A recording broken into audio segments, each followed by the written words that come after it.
Selamat pagi bersama Homestay Amsterdam Channel. Kali ini kita akan silaturahmi ke salah satu teman saya, Bismo namanya. Dia mahasiswa di Apeldoorn ini, dia mengambil S2. Kita sekalian pengen tahu rumahnya atau kamar kosnya gimana sih mahasiswa di Belanda ini, kos-kosannya gimana. Terus ya kita tanya-tanya. Ya, oke.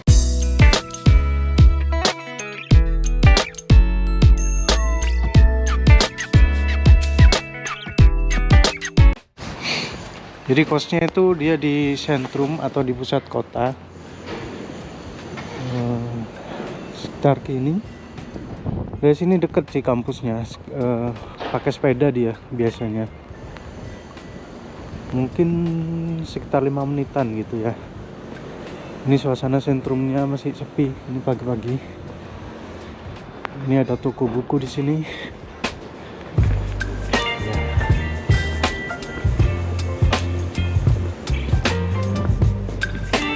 Ada apa ini, akupunktur ya, dia di nomor 54 ya. Sini telepon dulu ya.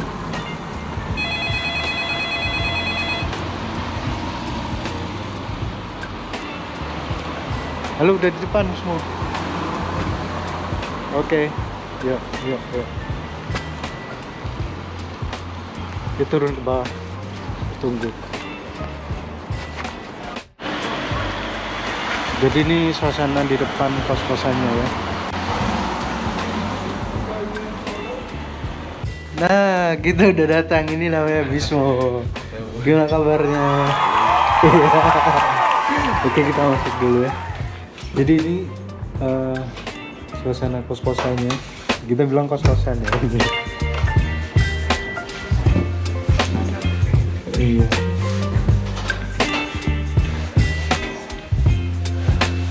Iya, lagi nggak kuliah. Oh, oke. Ini tangga. Dan di sini ada langsung mesin cuci ya di luar. Cuci. Nah, ini suasana Amsterdam ini.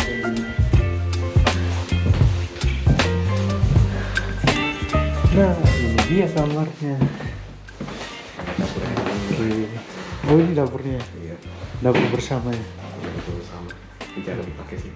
Ini dapur bersama. Tapi jarang dipakai katanya semua. Masak apa dong? Masak mie. Biasanya sih pakai air fryer di kamar. Oh, gitu. Ya, berpikir seperti orang Belanda ya. Assalamualaikum. Udah. Nah, ini kamarnya Bismo. Jadi suasananya kayak kos-kosan ya, kayak kos-kosan. Gitu lah. Iya. Jadi kira-kira luasnya berapa ini Bismo? Luasnya ini 10 meter kubik kayaknya. 10 meter kubik ya. Kayak kos-kosan di Indo lah biasanya mah. Oh iya. Kos-kosan. Jadi ada kasur, kemudian kulkas, lemari, Ini meja. pemberian orang ini. Oh iya. Iya, pemberian orang. Oh jadi waktu di sini nggak ada apa-apa ya, kosongan ya? Ada kulkas sama lemari sih dari pemilik sebelumnya oke. gitu. Tapi dari pemilik sebelumnya. Ya, dari pemilik sebelumnya. Oh intinya sebenarnya kosong ya, kosongan ya. Kosong. Memang kata-kata di Belanda memang ya kosan tuh kosong semuanya. Kosongan. Oh oke. Oh jadi dia, nah ini orang Indonesia nih, nggak lupa selalu masak nasi. Lalu Masak nasi, terus ini bawa air fryer gampang ya, terus cooker. Iya gitu. Terus ini jadi harus beli sendiri nih semuanya nih, meja gitu-gitu. Harus beli sendiri semuanya sih. Oh Tapi oke. memang lebih baik kalau beli gitu beli di toko thrifting karena harganya lebih murah. Oh iya Lebih tips kayak- ya. Iya. Apalagi sebagai mahasiswa ya. Iya lebih ngirit ya. Lebih ngirit biasanya. Lagian kan nggak buat selamanya tuh. Habis kuliah udah Iya. dibuang Kalau lagi. dijual lagi lebih gampang gitu kalau thrifting gini. Oh, oke. Oke. Terus ini saya lihat ada wifi-nya ya. Ini juga inklusif nggak? Wifi ini sebenarnya saya punya sendiri ini. Wifi. Ya. Tapi memang ini sebenarnya bukan wifi sih, ini lebih kayak mobile wifi. Jadi kayak ya kayak wifi tapi bisa dibawa kemana-mana gitu. Oke. Nah biasanya beberapa apartemen dia nggak ada wifi, jadi kita yang ngurus sendiri wifi-nya. Jadi ya memang lebih baik solusinya adalah ya beli ini mobile wifi, jadi bisa dibawa kemana-mana. Iya. Oke.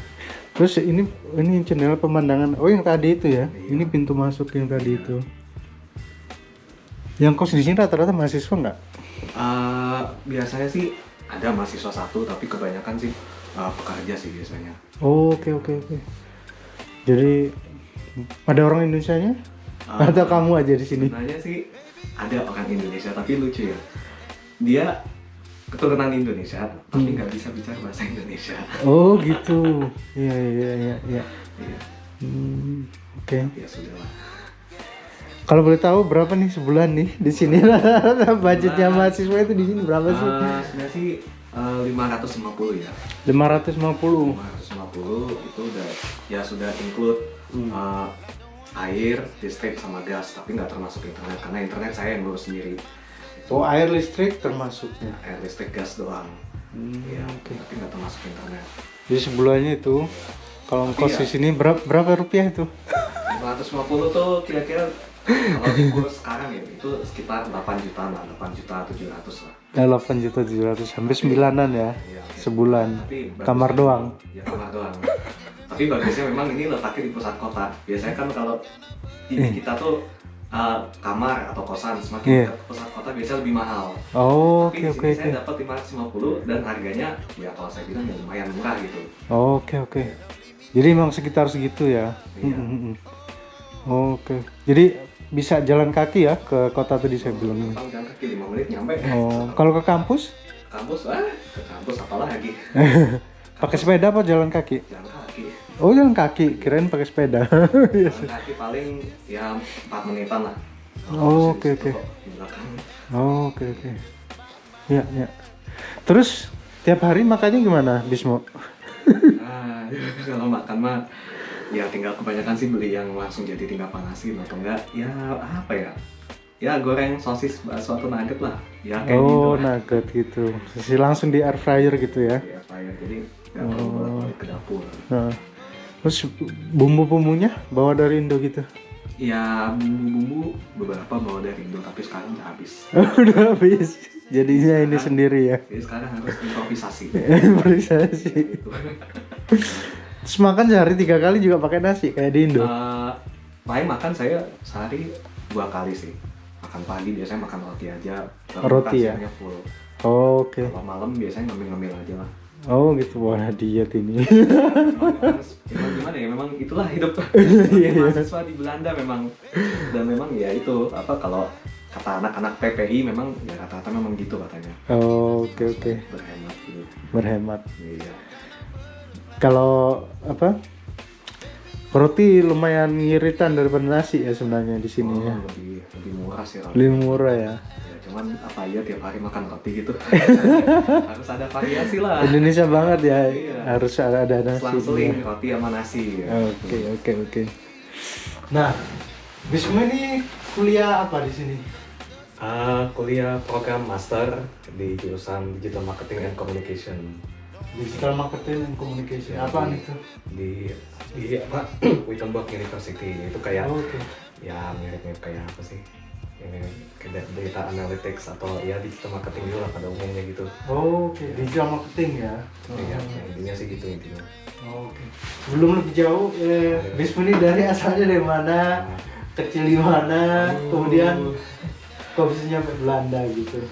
Ya, saya lahir di Balikpapan, Kalimantan Timur. Balikpapan? Iya, Balikpapan, Kalimantan Timur tahun 96. Ya, alasan saya ke Belanda, ya sebenarnya apa ya?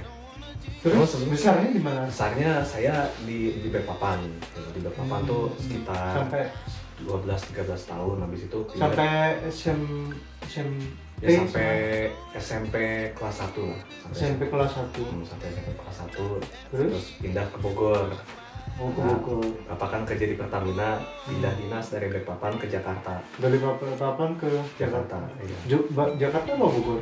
Ya Jakarta tinggalnya di Bogor, jadi Oh PP gitu, kerjanya di Jakarta tapi tinggalnya di Bogor. Iya. Iya. Kok mamanya orang Bogor? Enggak, ibu saya orang Bandung om. Oh, Iya, Bandung. orang Bandung, iya. Oke. Iya.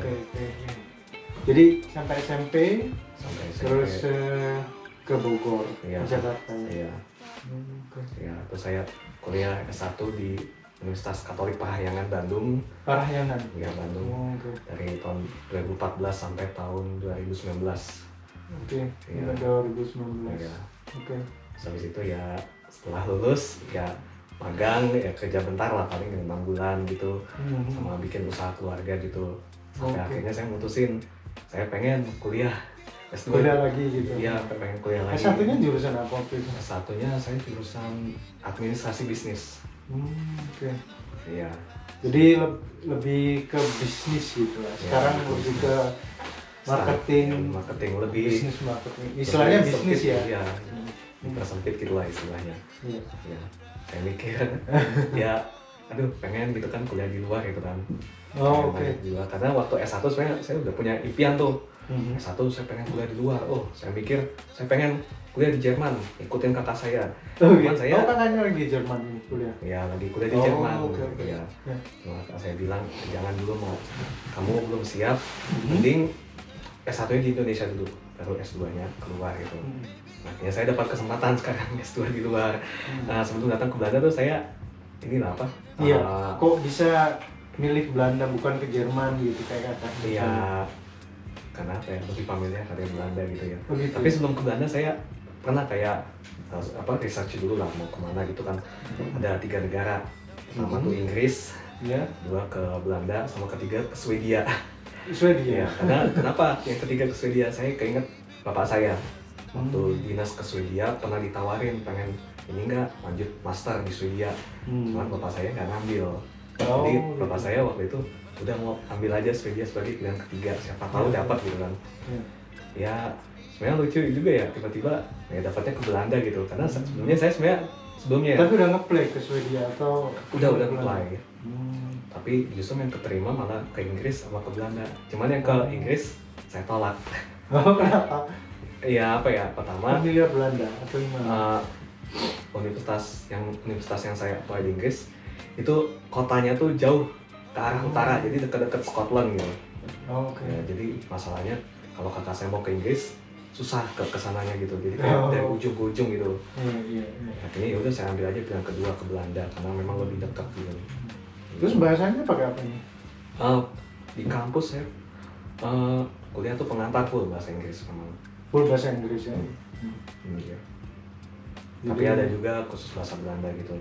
Oh, ada khusus Iya. bahasa Belanda nih. Dasar-dasar gitu. Biasanya tiap winter sama summer biasanya. Dari kampus atau ini Oh, ekstra? dari kampus itu. Oh, oke. Iya. Berarti Nederlands spreken. Ya, Nederlands spreken. BC. BC. Iya. Terus sekarang udah berapa lama ini di Belanda? Sudah berapa bulan? Sekitar 7 bulan lah. 7 bulan. Kerasan nggak di sini? Ya, lumayan lah. Dingin ya? Dingin, cuman apa ya? Ya sebenarnya lucu ya juga ya saya sebagai mahasiswa Indonesia sendiri di kampus di program master. Oh gitu. Iya, Di Wittenborg Saya di satu-satunya orang Indonesia di situ. ya, program master. Yang program master ya. Jadi ngerasa apa ya, kayak ya sepi gitu kan, mau gaul ke siapa gitu, aduh. Yang lain sudah pada punya komunitas sendiri gitu kan, saya orang Indonesia sendiri, jadi ya memang Rata-rata emang orang mana? kata apa tuh orang Iran, orang Nigeria, orang Vietnam, Oh, sama orang India. orang Belandanya Orang Belandanya paling ya proporsinya kecil sih, kecil ya. ya kecil memang. Karena memang universitasnya internasional memang. Internasional ya. Jadi orang dari mana-mana gitu. Hmm. Gitu. Itu lebih ke application atau cuman teori gitu? Lebih ke application karena itu kan bentuknya University of Applied Science atau host school gitu ya. Ya. Jadi lebih banyak diajarkan ilmu terapan dibanding ilmu teori gitu. Oke. Gitu. Ya. Susah nggak menjalani kira-kira? Ya, sebenarnya awal-awal sih kalau dibilang ya susah ya karena harus adaptasi gitu kan. Aduh, apalagi sebagai mahasiswa Indonesia sendiri kan Iya. merasa kebingungan, tersesat gitu kan. Iya. Tapi lama-lama ya semuanya ya berjalan normal gitu karena udah kerasan gitu. Iya. Ya intinya itu aja sih apa. Ya lebih baik susah di awal baru senang-senang kemudian gitu. Oke. Itu sih intinya. Ya. Ini targetnya berapa tahun emang di situ? Targetnya tuh ya 1,5 tahun. Berarti kurang setahun lagi ya? Iya, kurang setahun lagi. Ya, kurang setahun. Tapi saya merasa, aduh, kalau cepet. Terlalu cepat apa kelamaan di sini? Ya, apa ya? Karena ini kan apa ya? 1,5 tahun itu kan sebenarnya nggak kerasa gitu. Oh iya. Iya, kalau saya bilang terlalu cepet, ya agak terlalu cepet sih karena, aduh saya kalau dibilang masih apa ya? Ya kalau memang 2 tahun, kalau saya bilang 2 tahun lebih ini sih lebih optimal gitu 2 tahun. Tapi kalau 1,5 tahun saya merasa, aduh terlalu cepet, merasa, aduh ilmunya bakal ini nggak nyampe semua nggak nih ilmunya, karena 1,5 tahun tuh, ya aduh berasanya tuh 1,5 tahun tuh berasa kayak 6 bulan gitu, tiba-tiba udah selesai aja. Terus habis itu bingung, loh. Berarti lancar dong berarti. Hah? Kerasan lancar dong. Iya lancar, iya. Oke. Ya syukurlah. Itu sih. Iya. Jadi di Belanda gimana nih suka dukanya? Suka dukanya di Belanda ini. Suka dukanya apa ya?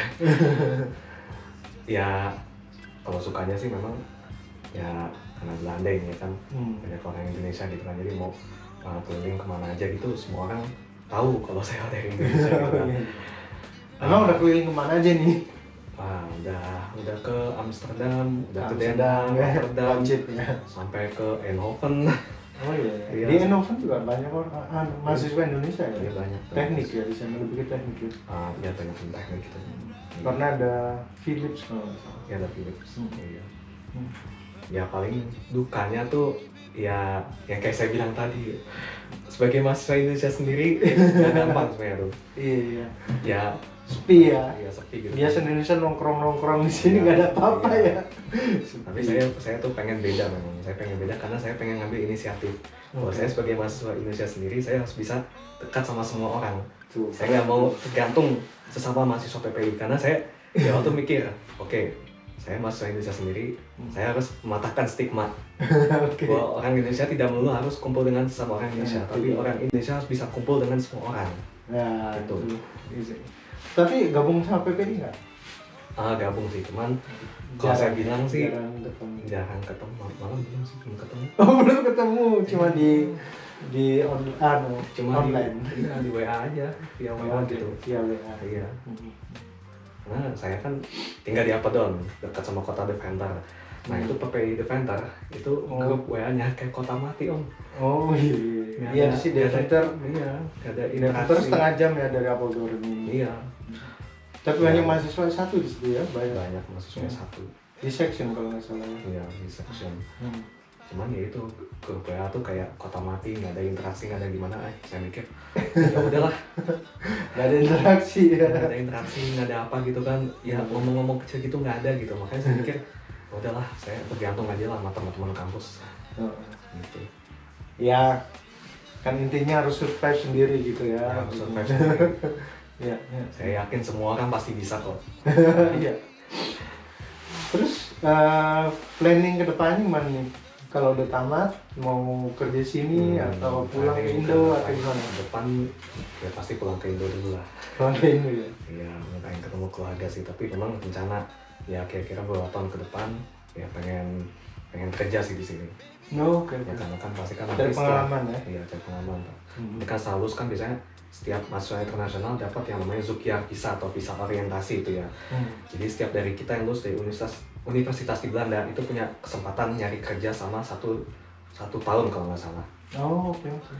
Ya, jadi saya bakal bener-bener manfaatin tenggat waktu 1 tahun untuk nyari kerja atau magang lah. Iya Gitu lah. sih. Manfaatkan waktu gitu ya. Iya. Tapi ke depan banget itu kayak emang pengen di Indonesia bangun bisnis atau gimana tuh? Kalau Atau saya belum lihat kalau saya lihat realitas sekarang tuh, ya saya mikir ya banyak teman saya bilang sudah lama mending kerja aja di luar, pulang ke Indonesia tuh mending buat liburan aja. Oh gitu ya? Karena kita tahu bahwa realitanya adalah di Indonesia lapangan pekerjaan semakin sempit, persyaratan semakin konyol. Jadi banyak orang lari kerja di luar. Oh gitu. Apalagi ya di Belanda. di Belanda tuh yang paling saya suka tuh work and balance-nya tuh apa ya, work and balance-nya tuh salah satu yang terbaik di dunia. Makanya saya sering dengar curhat gitu kan orang yang udah kerja di Belanda, katanya enak segala macem. Saya mikir, wah ini pasti nggak bohong sih ini. Mereka pasti udah ngalamin asam garam kerja di Belanda dan mereka sampai mengatakan, work and balance-nya bagus. Berarti harus coba yang kayak gini. Gitu ya. Iya. Oke. Sukses lah. Iyalah. Oke. Ada yang lupa nih. Nah, pesan kesan untuk ini mahasiswa yang mau kuliah di Belanda atau sharing pengalaman. Nah, jadi ya kesannya adalah kalau ya sebagai mahasiswa gitu ya. Pertama persiapin mental. Iya. Kedua jangan lupa ibadah dan doa, karena terutama doa dari orang tua tuh apa ya, benar-benar seperti malaikat penjaga lah sama kita kuliah di luar. Tuh, itu yang paling penting itu, Ya, dan dengerin. yang ketiga, mengingat ya kondisi di Belanda sekarang ini memang kondisi housing crisis yang benar-benar akut. Jadi kalau bisa, terutama nyari akomodasi, carilah setidaknya 4 bulan sampai 3 bulan lebih awal. Oh itu ya, iya, Iya. benar-benar. Karena ya kita tahu Belanda ini kan negara kecil, negara padat penduduk. Jadi memang persaingan mendapatkan housing yang layak tuh benar-benar keras banget. Jadi ya sebagai mahasiswa Indonesia yang mau studi ke sini, persiapkan semuanya sematang-matang mungkin. Oke. Iya. Dan yang So, itu ketiga ya. Iya. Nah, dan yang keempat, andai kata ya, kalau kalian nih sebagai mahasiswa Indonesia sendiri di kampus dan apa ya, merasa kesulitan atau tersesat gitu, kalau bisa ya kalian tanamkan dalam diri kalian harus bisa mematahkan stigma bahwa kalian sebagai orang Indonesia tidak hanya bisa berkumpul dengan sama orang Indonesia, tapi kalian harus bisa berkumpul dengan semua orang dari berbagai bangsa. Itu. Karena Iya, disitulah rasa apa ya, menjadi duta Indonesia tuh bakal lebih kerasa banget kalau kalian mahasiswa Indonesia sendiri di kampus. Dan itu yang saya rasakan dan saya merasa apa ya, bangga gitu ya. Wah, Bangga. top. Iya. Keren. Oke, thank you. Sekian aja wawancara kecil dari Bismo, silaturahmi sama Bismo. Iya. Thank you banget. Ya. Sukses. Ya. Ya. Main-main lagi ke warung kita ya. Makasih. Sekian aja wawancara dan silaturahmi dari Homestay Amsterdam Channel. Jangan lupa like, subscribe, dan nyalakan loncengnya. Assalamualaikum warahmatullahi wabarakatuh. Duduy.